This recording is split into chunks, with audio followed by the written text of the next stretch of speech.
the Milwaukee Bucks are not sitting back quietly. Reportedly, they are pushing back and making counteroffers to teams that have made lowball offers for Giannis Antetokounmpo, while the Golden State Warriors are pushing for a trade, and the Miami Heat are calculating their next step in trying to acquire Giannis Antetokounmpo themselves. The New York Knicks, apparently they're not being aggressive at all in their pursuit of Giannis Antetokounmpo. This thing may go well past the NBA trade deadline, but we're going to look at that. Plus, the Rockets could be interested in acquiring a big man from the Philadelphia 76ers. All that, plus more, right after this.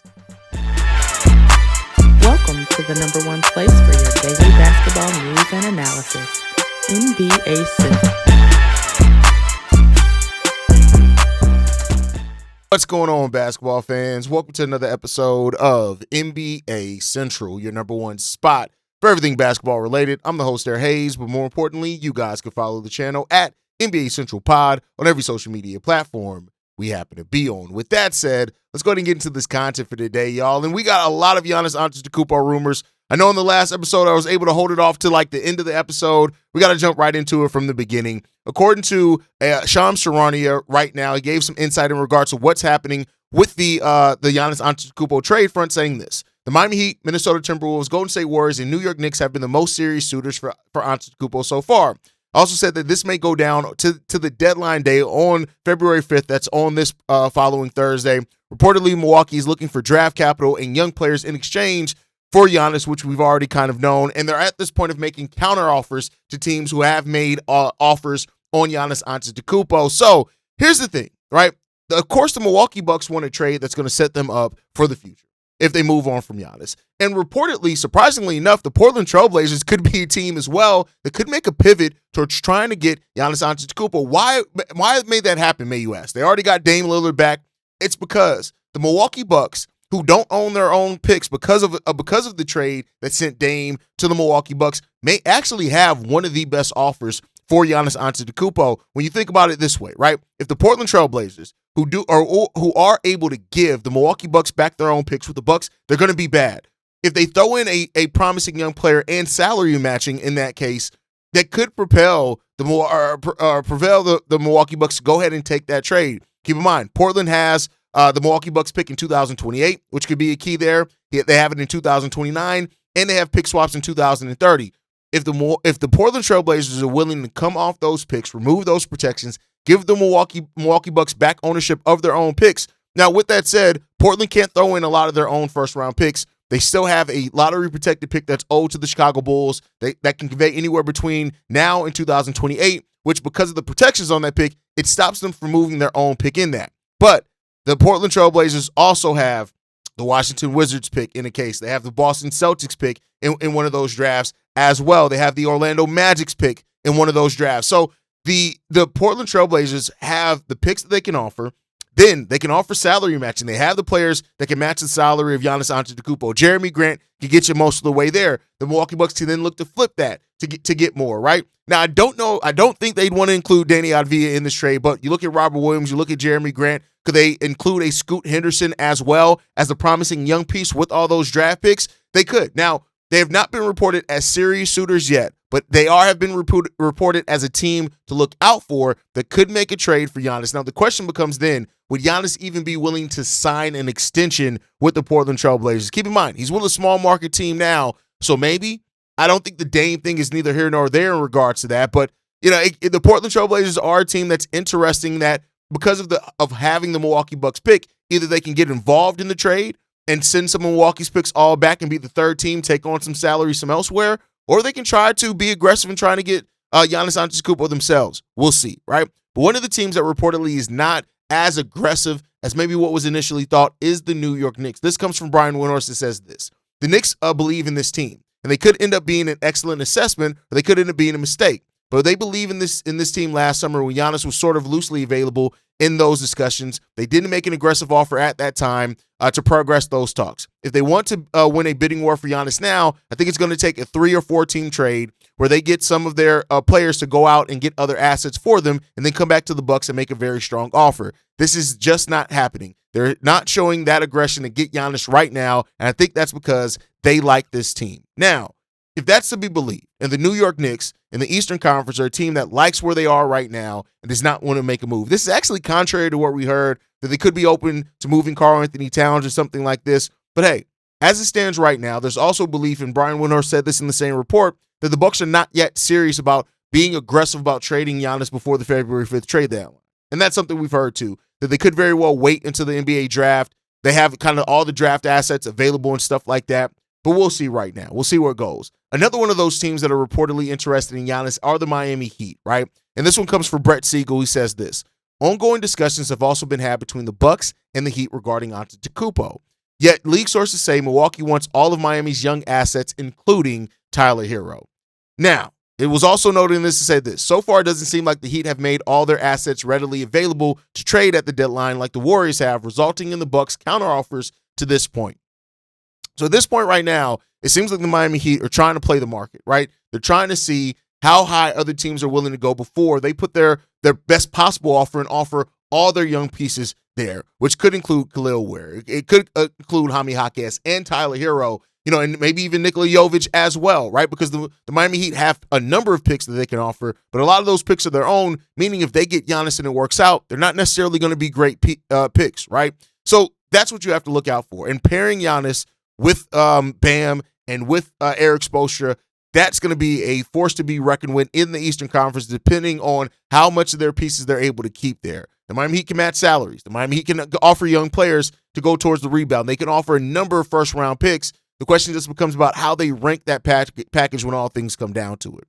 The last update in regards to this one is in regards to the Warriors, and this one also comes from Brett Siegel, who says this: one rival executive who's dealt with the Warriors before in trade talks spoke with Clutch Points on Sunday and brought up the interesting scenario where Green himself could be on board with such a maneuver, where he could be traded in return next season alongside Curry, Butler, and Antetokounmpo, since he owns a $27.6 million player option. It's 100% believed that there are teams who would essentially help the Warriors get Giannis if that meant they got Green for the next 3 or 4 months to pursue a title. Now, this is salary cap circumvention if I've ever heard it being admitted to, right? That teams could look to get Draymond Green for a 3 or 4 month rental, and then he turns around and just rejoins the Golden State Warriors in the offseason after they've acquired Giannis Antetokounmpo because he can opt out of that contract.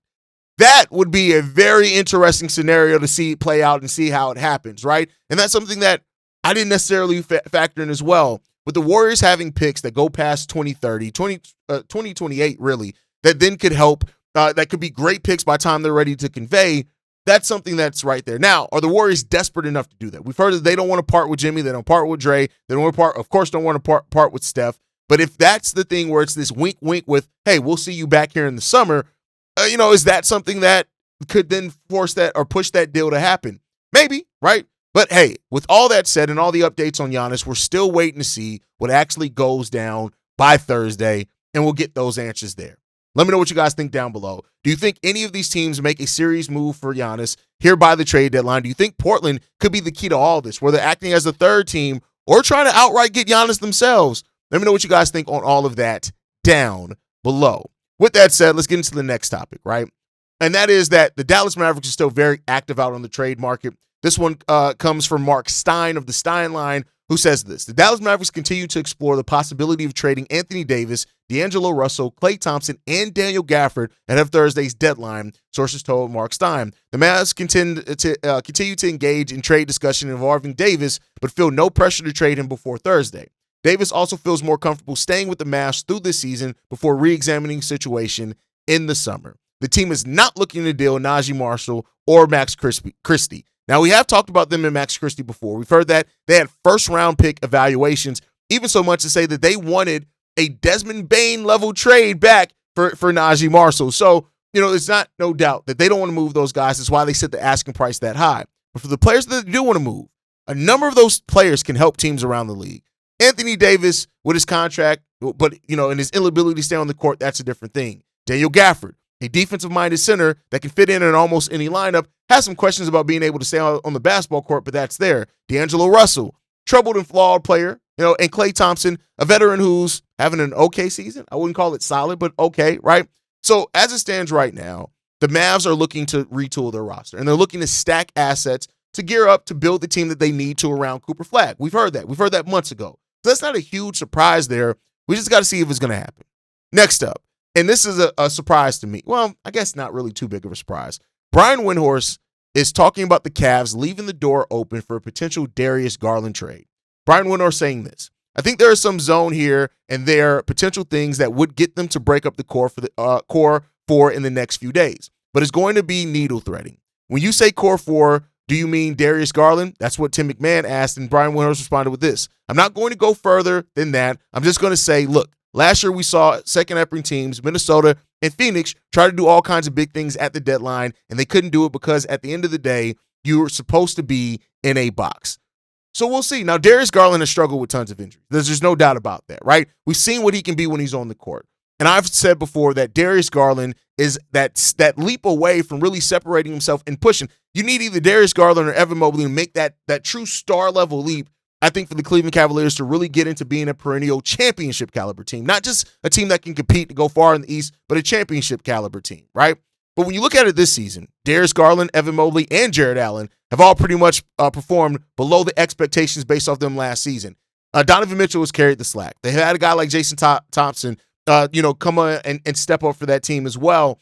So if the Cavs are looking to make a move at this trade deadline and maybe move a Darius Garland, what is that going to net them back? What would they be looking for back in a case like that? More defense, another point guard, more wing play? What are they going to be looking at there? Reportedly, they're also looking to try to shop Lonzo Ball. They're not getting any takers there. Lonzo's having a rough season. I'm sure this is not what they expected from Lonzo when they traded Isaac Okoro from him. Not saying that Isaac Okoro's like a break in the team, not having him either, but this is a team that just traded DeAndre Hunter, right? They got back Keon Ellis. They got back Dennis Schroeder. Are they now looking to make another move before the trade deadline? I wouldn't say that you can count it out. I wouldn't say that you can act like it's not something that could possibly happen there. The question just becomes about, like, is it enough? And we'll see. But the Cavs are not the only team that had championship aspirations coming into this year that are looking for something. Last topic of the day, the Houston Rockets reportedly could be looking to make a move for Andre Drummond. Now, we do know that the 76ers do have Andre Drummond available. This comes from Shams Charania himself that says the Houston center Steven Adams has undergone season-ending ankle surgery on his left ankle, and that this loss is significantly blow to the team. Already missing Fred VanVleet.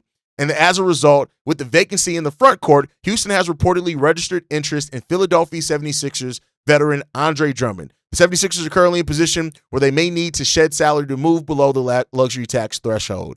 So, could possibly the Houston Rockets look to bring in Andre Drummond, who has been a backup for the last leg of his career for years now at this point, but it still can be a very serviceable backup. Now, I don't know if he can provide all the things that Steven Adams provided at this point in his career, but with his role diminishing in Philadelphia and a player that still is one of the better per-minute rebounders that you have in the league, he could be somebody that could legitimately help the Houston Rockets here in their pursuit of making it out the Western Conference playoffs. So there's a couple of days left, and they're going to survey the market to see what else. Could they be interested in Day'Ron Sharpe or somebody like that? But if Andre Drummond is truly on the board for that Houston Rockets team and they acquire him, it could do wonders for that team. He's falling behind a Dembona, a Dominic Barlow, right? Those are younger players that have passed him up. With the Rockets needing size and needing a backup for Alperen Sengun, Andre Drummond could provide a nice option for them there, and we'll see if they get it done. But that's your roundup for today, man. Wanted to go over all the news for today. The trade deadline revolves around one name still, though. That's very obvious, and that's Giannis Antetokounmpo. So I got to ask you this. Who blinks first? Do the Bucks move him now? Do the Warriors outbid everyone? Or does this all explode in June during the NBA draft? Drop your takes down below. Make sure you guys are following. You can like the video, subscribe to the channel as well. You can follow us at NBA Central Pod on every social media platform. You can send us any feedback, questions, comments, concerns. NBA Central Show at gmail.com. And then lastly, if you want to leave a text message and our voicemail for the mailbag, the number to do so, 773-270-2799. We are the number one spot for everything basketball related. And like I like to end every episode on, I'll catch you guys the next time I feel like making a video. Probably tomorrow. Peace, y'all. This has been a presentation of the Breaks Media.